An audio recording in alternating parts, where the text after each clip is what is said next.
আসসালামু আলাইকুম রহমাতুল্লাহ। তুমি কি জানো, একটা সময় আসবে যখন কারো কাছে সাহায্য চাইতে হবে না। মানুষ যখন মুখ ফিরিয়ে নিয়েছে, তখন একমাত্র আল্লাহই তোমার মুখের দিকে তাকিয়েছিলেন। একটা সময় আসবে যখন তুমি শুধু দোয়াই করবে না, তুমি নিজেই দেখবে আকাশ থেকে রহমতের দরজা খুলে যাচ্ছে। প্রিয় দর্শক, আজকের ভিডিওটা ঠিক সেই সময়টার কথা বলবে যখন আল্লাহ নিজ হাতে তোমার গরিবী জীবন শেষ করে দেন আর তোমার চোখের অশ্রু দিয়ে সুখের এক নতুন গল্প লেখা শুরু করেন। এই ভিডিওটা তোমার জন্যই।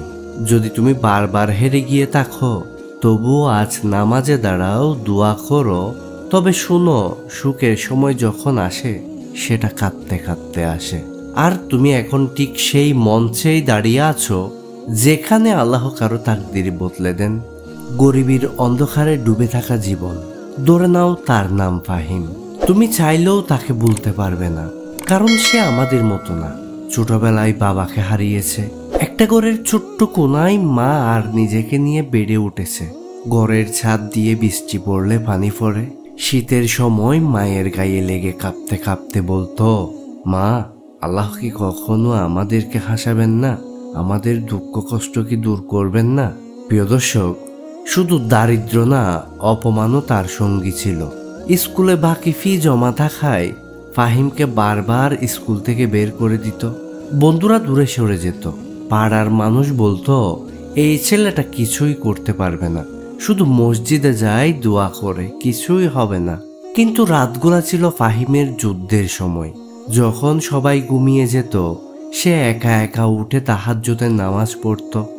শীতের হিমেল হাওয়া গায়ে নিয়ে বলে উঠত, হে আল্লাহ, তুমিই তো বলো আমার দোয়া কবুল করো, তাহলে আমার দোয়া কবে কবুল হবে?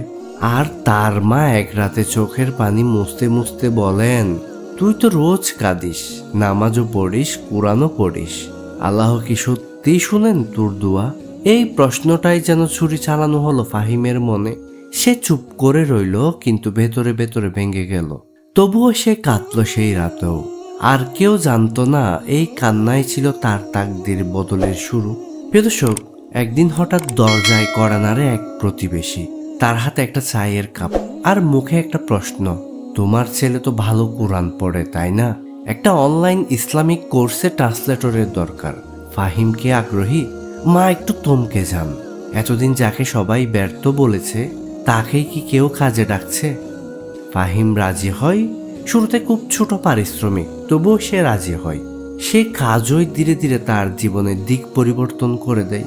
তার কণ্ঠ, তার তাকওয়া, তার আন্তরিকতা, সব মিলিয়ে তাকে সবাই ভালোবাসতে শুরু করে। একদিন সেই অনলাইন প্ল্যাটফর্ম থেকে একটি আন্তর্জাতিক ইসলামিক দাওয়া প্রজেক্টে তার ডাক আসে। কিন্তু এটা ছিল কেবল শুরু। সুখ তো তখনও আসেনি, আসবে, তবে এমনভাবে আসবে যে ফাহিম নিজেই ভয় পাবে। আল্লাহ যখন দেন, গুনে দেন না, উজাড় করে দেন। তবে প্রশ্ন হলো, কেন তিনি ফাহিমকে এত সম্মান দিলেন? দর্শক, আপনি কি জানেন কেন দিলেন? তাহলে কমেন্টে জানান আমাদেরকে। আল্লাহ সুবহানাহু ওয়া তাআলা কোরআনে বলেন, যে ব্যক্তি তাকওয়া অবলম্বন করে, আল্লাহ তার জন্য উত্তরণের পথ খুলে দেন এবং তাকে এমন উৎস থেকে রিজিক দেন যা সে কল্পনাও করতে পারে না। আর রাসূল সাল্লাল্লাহু আলাইহি ওয়াসাল্লাম বলেন, যে ব্যক্তি আল্লাহর উপর ভরসা করে, আল্লাহ তার জন্যই যথেষ্ট হন। তিরমিজি হাদিস 2511। এই আয়াত ও হাদিস দুটোই আমাদের শেখায়, আল্লাহর কাছে কান্না করলে, মুখে তাওয়াক্কুল আর অন্তরে তাকওয়া থাকলে, পরিস্থিতি যাই হোক, তিনি রাস্তা খুলে দেন।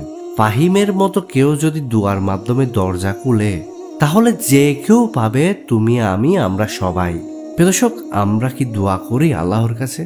তাহলে কমেন্টে জানাও তোমার কোন দোয়াটি আল্লাহর দরবারে কবুল হয়েছে। তোমার একটি কমেন্ট অন্যদের জন্য অনুপ্রাণিত হবে।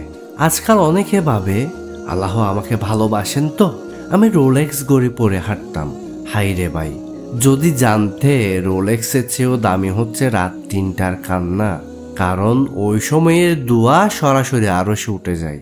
প্রিয় ভাই ও বোনেরা, মাত্র 1 বছরের মধ্যে সে একজন আন্তর্জাতিক ইসলামিক প্রজেক্টে যোগ দেয়।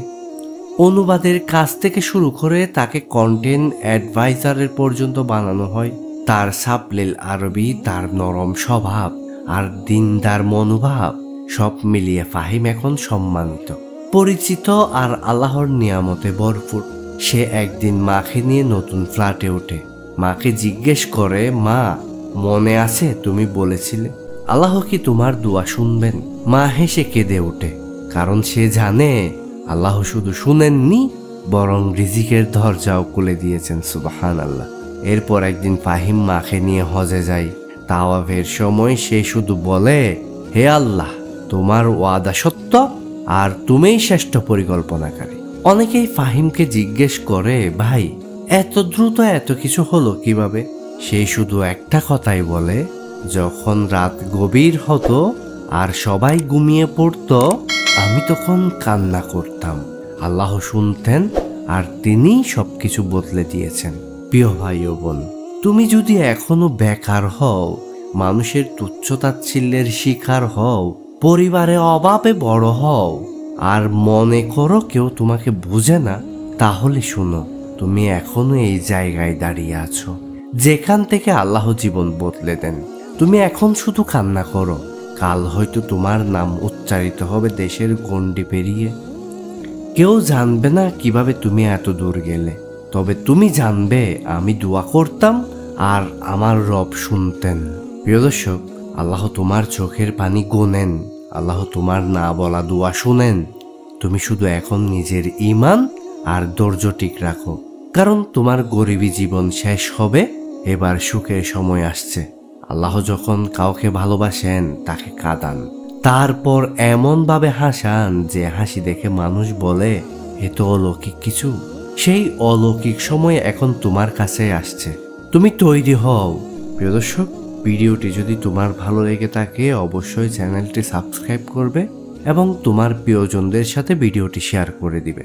আর এই ভিডিওটি থেকে কি শিখতে পারলে তুমি অবশ্যই কমেন্ট করে জানাবে। তোমার একটি কমেন্ট অন্যদেরকে অনুপ্রাণিত করবে ইনশাআল্লাহ। আসসালামু আলাইকুম ওয়া রাহমাতুল্লাহ।